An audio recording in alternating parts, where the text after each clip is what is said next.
আসসালামু আলাইকুম। অনুসন্ধানী বাংলা টিভির পক্ষ থেকে সবাইকে স্বাগতম। আপনাদের সাথে আছি আমি মসরু। দিনাজপুর সহকারী ব্যুরো পিবিআই পুলিশের কারণে ভিকটিম আশা আক্তারকে চোখের ইশারায় পালাতে সহযোগিতা করে। গত 11 ফেব্রুয়ারি 2025 ইংরেজি তারিখে আনুমানিক 5:03 দিনাজপুর সহকারী PBI police SI Mohammad Mostafa Khan ও এসআই বাসদব মামলা নং 243/24 তদন্তে আসেন। তারা বাদী আহমজিদ খানকে সেতাবগঞ্জ রেল ঘণ্টি শফিকুলের দোকানে সাক্ষীদের সামনে বিষয়গুলি জানান এবং শোনেন।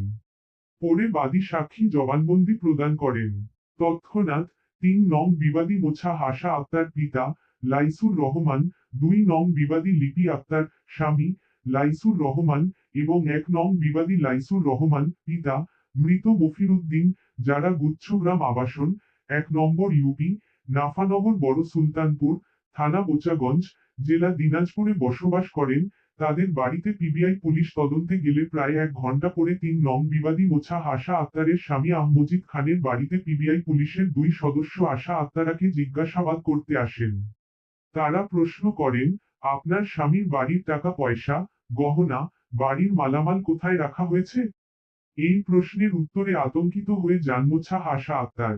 দুঃখজনকভাবে তার কাছে বলার ভাষা হারিয়ে যায়। পরে পিবিআই পুলিশের চোখের ইশারায় ভিজে কাপড় তোলার অছিলায় ঘর থেকে পালিয়ে যান বিবাদী মোছা আশা আক্তার।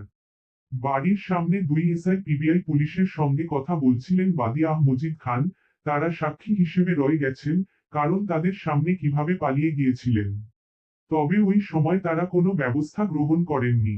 তাদের কাছে মোটরসাইকেল ছিল, তারা চাইলে আসামিকে ধরতে পারতেন, কিন্তু তা করা হয়নি।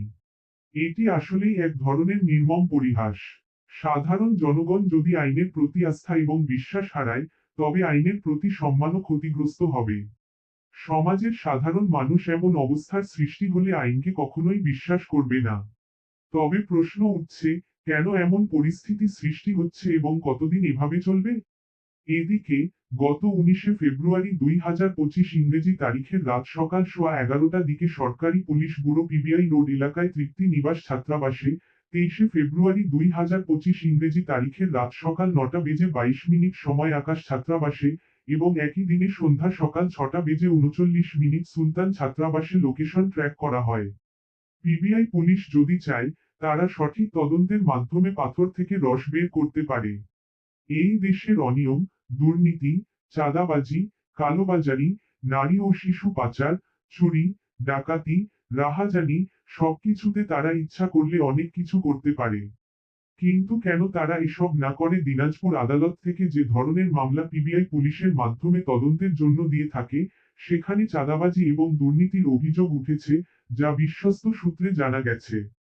এ বিষয়ে সরজমিনে গিয়ে নিরপেক্ষভাবে তদন্তপূর্বক বিষয়টির খতিয়ে দেখতে পুলিশ প্রশাসনের ঊর্ধ্বতন কর্তৃপক্ষ রংপুর বিভাগীয় আই জি রেঞ্জ দিনাজপুর জেলা প্রশাসক এবং সুযোগ্য পুলিশ সুপারের কাছে করজোড়ে দাবি জানাচ্ছে বাদী আহমজিদ খান এবং তার পরিবারের সদস্যরা।